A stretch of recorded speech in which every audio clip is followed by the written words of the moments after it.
Welcome to part 2 of this 3-part series where I cut off the front rails of my Charger here in case you missed the last video in order to make a whole new tubular front section, which will end up being a tubular rear section and middle section. It's basically a full chassis underneath this car because it was just too rusty. So if you missed the first video, I kind of explained the whole game plan going forward. You see me get to the point of making the front section of the rails that will attach to the K-member.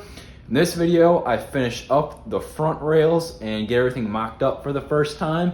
And in part 3, which will be the following video, you will see me finish everything, get it all wrapped up, and get a special surprise coming for this thing that I think will tie it all together in the end. So stay tuned for that.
Exciting step. All the pieces for the rest of the rectangle stock side of things here are all cut out and finalized for the front rails, so that's pretty sweet. I'll give kind of a quick walk around. Man, I am so cold. I've been here all day. I can't think right now, but I wanted to get this done, so let's just talk about it and explain the plan here. Obviously, we got these pieces right here, and after figuring some math out and doing some measurements based off my measurements from the stock rails, which I got the whole diagram up there I drew, the front is supposed to be 1 inch higher than the back, and this goes on a 4.5 degree angle. I'd show you the angle, but I used my phone here, which I'm filming on, to find the angle there. So that's going to be that way. I don't know if you can really see it on the side, but the reason for that being is the bottom of the K-member is slanted as well, so then the stock rails were also slanted. I just want to mimic that. And then these pieces here, you can see I welded one up just because I was figuring out what degree I wanted to bevel every single plate on there. So that turned out pretty good. Happy with that. But these pieces are essentially going to come under here like so, and then I'll have these guys come up in the middle like this, just like that, and then these top pieces right here will come in and, whoops, wrong way. These will go in like there, and then it'll all kind of go something like that. It's just quick mock-up, but even with that, you can see it's got the little kick up for the angle here. So that'll be the whole side piece, and then I'm going to move this angled part as far back to the this like angled piece on the bottom of the floor as far as possible. I think that'll look better rather than sticking out, so I might have to trim some off the back of that. Not a problem. And then I got plenty of space here to figure out what the spacing is going to be from wherever I cut that to where I cut this. Now I know from the flange here going out to the center of the back hole is 22 3/8. That's what I measured originally, so that's how I'm going to figure out the measurement for the spacing wise. And the what am I trying to say here? How I figured out the height for this was a little tricky, but basically I took the base measurement from the stock rail from bottom of this to the ground, which was, let's see, what was it? I don't remember off the top of my head. It was 15 3/8, and then the front of the rail here to the ground was 18 3/8. So I misspoke earlier. It was not an inch difference, it was a 3-inch difference. I don't know where I got the other thing in my head, whatever. And then I'm gonna raise the rails up 2 inches, so that gets me to 20 3/8 and then 17 3/8 in the back. Then what did I do here, man? I can't remember half the time. And the 9 1/16 here is from the bottom of one of these pieces to the ground there. So I mocked one of these guys up to the bottom of this, made sure that was all level. That's why those blocks are there. And then went straight to the ground. So that's the difference there. So then I took the lowest point of where the frame was, which would be the back section here, which was at 17 3/8 there. Subtracted the 9 1/16. That got me 8 5/16, which then made me figure out what the height from the bottom of this guy to the height of the bottom of this guy was. So that was my overall height. That was by far the trickiest thing to figure out and think about. And then on the floor here, you can see this is my jig, if you want to call it that. The shape that it needs to be, that line there and that line there is the what I just say, 8 5/16. And then I got this side here going up on a 4.5 degree angle. So that is the shape of the side I need. I already got one piece welded up. Now I just got to go through, tack all of these together, make sure they both perfectly match. They all match as cut out right now. And then I can go through and weld them all the way up. So making good progress here.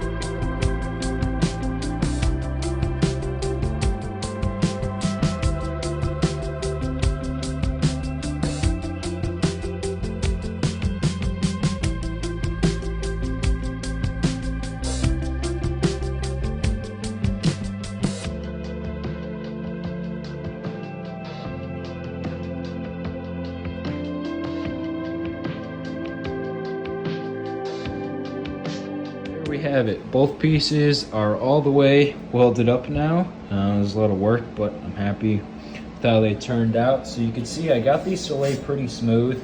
Not as smooth as I wanted to, but I went through and beveled every single edge here so that when it meets up, you know, the weld would just lay flush in there. I mean, that guy's pretty dang flush right there. So you can see some of them stick up just a touch. I might have to take a flap disc and just kind of skim them to get everything perfect. But the reason for doing that was, one, to get enough penetration, because this is 120 wall, so just about 1/8 inch thick, to get it smooth. And then the second thing was because I'm gonna take a plate and I'm gonna run it all the way along the edge right there and cover up all these. So the reason for that being is you're supposed to do what they call like a fisheye brace or plate, which basically is a circle in there, and it's kind of like a diamond shape with rounded edges. Or I've seen guys that just do strictly a diamond over there, but I think it would look goofy if I had like one right here and then one right there and then like one up here. So my plan, I haven't decided if I'm going to square off the end, put on an angle, round it, kind of what I'm thinking yet, but I'll leave maybe, I don't know, let's say 1/4 inch gap on each side right here, run an 1/8 inch plate all the way along this, all the way up, and then whatever angle I have to cut for this to connect to the front section, that'll cover up everything right there. So I think that'll look a lot cleaner. It's gonna add a lot of strength.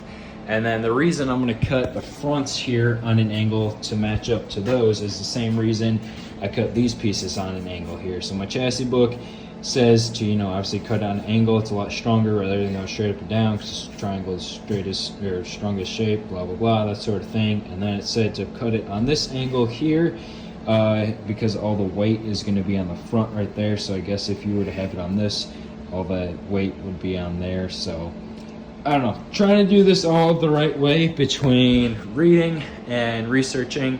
I do prefer reading books though and looking at those for notes, just because I know those are right, whereas everyone on the internet has a different opinion and whatnot. So just trying to take everything and make all my notes happen here with all this math and trying to do this all the right way. But it's starting to take shape and I'm excited about that. It was a bit tricky, but the rails are finally finished.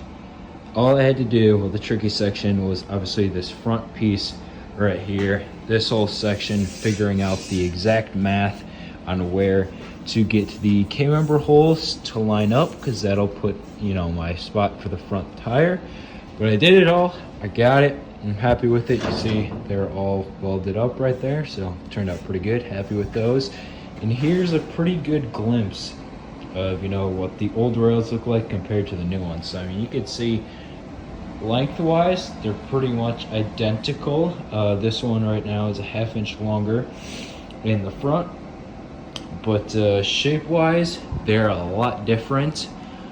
This one is 2 inches higher than this one is right here. This looks so much cleaner. I'm so happy I decided to go this route, because now you can just see, I mean, these things were junk. I did a lot of work on the back sections trying to get them all finished up. If you go back and look at some of the torsion bar crossmember videos, you could see all that work. But oh well, junk right now. This was the way to go. I'm happy with that. That looks cool.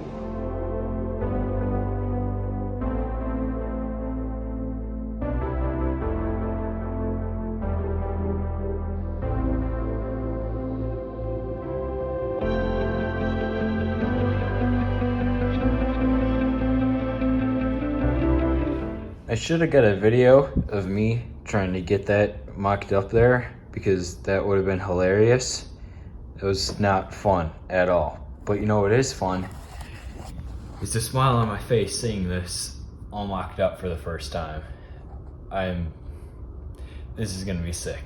I'm so excited for this. It might be hard to see, just, oh my God, that looks so killer. Man. These rails look so much better than that junk back there. And I mean, you could tell, I don't have it totally mocked up yet, height wise or anything. It's just literally just sitting on blocks. So I took a quick measurement. It's still got to go up another pretty much inch from where it's at. So this thing is, plans coming together. That thing's going to be low. That's going to be sweet. God, man, I'm so excited about that. You can kind of see just a mock-up of the fitment there to the bottom of the floor there. I'm so happy I decided to go with the swoops there. There's a lot more work, but I think it's so much better than just having a hard angle piece right there. It not only looks cleaner, but man, that's gonna be sweet. So still a ton of work left to do on this thing here. Just see that in the rest of this video, I guess. But getting somewhere. Definitely cool to see it all mocked up after basically, I don't even know how many days of work now at this point, but I dig it. And that's a wrap for the second part here. Trying my best to go through, show everything in depth, explain it all, just because I don't think it's the best way to do it. If you've been following along, actually watching and listening and paying attention and whatnot, I appreciate it a ton. Thank you. I'm getting very excited about this thing here, as you can see it behind me. So getting close, got, I don't know, maybe another week and a half, 2 weeks worth of work. I say that now, but who knows what'll happen. Got to plate the sides, get this thing all the way welded up, do a bunch of gussets, some bracing, and then I got something coming for this thing that'll just, I think, be the cherry on top. So stay tuned for part 3, hopefully coming soon. Thanks, everyone.